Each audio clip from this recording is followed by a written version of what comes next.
আজকের রেসিপি শুরু করছি আলু আর ময়দা দিয়ে। এখানে প্রথমে দেখতে পাচ্ছেন আমি এখানে কিছু আলু নিয়েছি, আলুটি সিদ্ধ করে পেস্ট করে নিয়েছি। দেন এখানে দিয়ে দিচ্ছি 1 কাপ ময়দা, পর দিয়ে দিচ্ছি আদা বাটি পেঁয়াজ কুচি। পেঁয়াজটা একটু চিকন করে কাটতে হবে। দিচ্ছি ভাজা জিরার গুঁড়া, মরিচের গুঁড়া, দিচ্ছি চিলি পিস, সব কিছু দিয়েছি হাফ চা চামচ করে। দিচ্ছি 1 চা চামচ, দিচ্ছি 1 টেবিল চামচ।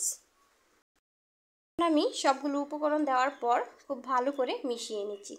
হ্যালো এভরিওয়ান, আসসালামু আলাইকুম। সবাইকে অনেস কিচেনের পক্ষ থেকে অনেক অনেক শুভেচ্ছা ও ভালোবাসা নিয়ে আজকের রেসিপি শুরু করছি।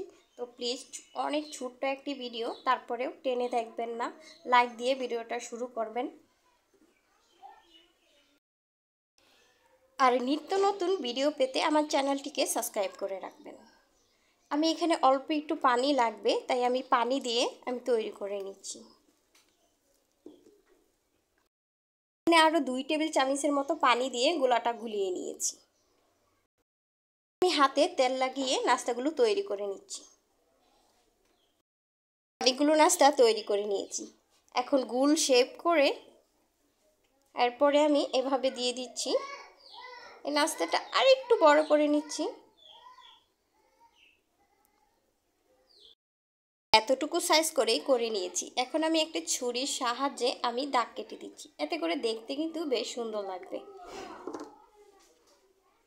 এভাবে করেই আমি সবগুলো করে নিচ্ছি। একদম রেডি। এখন চলে যাচ্ছি ভাজতে।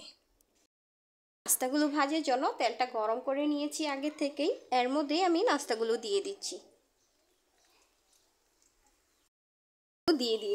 ইদানিং যেই রেসিপিগুলো আমি বানাচ্ছি সবগুলো আমি আমার আইডিয়া থেকে বানাচ্ছি। মতামত জানাবেন আসলে আমার রেসিপিগুলো কেমন লাগে আপনাদের কাছে। এই পাশটা হয়ে আসলে আমি এই পাশটাও উল্টিয়ে দিচ্ছি। ঠিক এরকম একটি কালার করে ভেজে নিয়েছি। এখন এগুলোকে উঠিয়ে নিচ্ছি। নামিয়ে আমি সুন্দর করে একটু ডেকোরেশন করে নিয়ে আসি, সঙ্গে আমি সস দিয়েছি। এভাবে করে যদি বাচ্চাদের সামনে দেওয়া হয় তাহলে বলেন 1 মিনিটে ভ্যানিশ করে দিবে।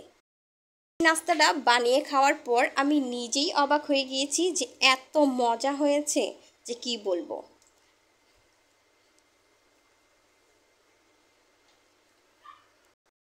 এখনও আমার রেসিপিগুলো দেখেনি তাদেরকে বলবো এক্ষুনি যেয়ে আমার রেসিপিগুলো দেখে আসুন। আর আজকে এখানে বিদায় নিচ্ছি। সবাই ভালো থাকবেন, সুস্থ থাকবেন। আল্লাহ হাফেজ।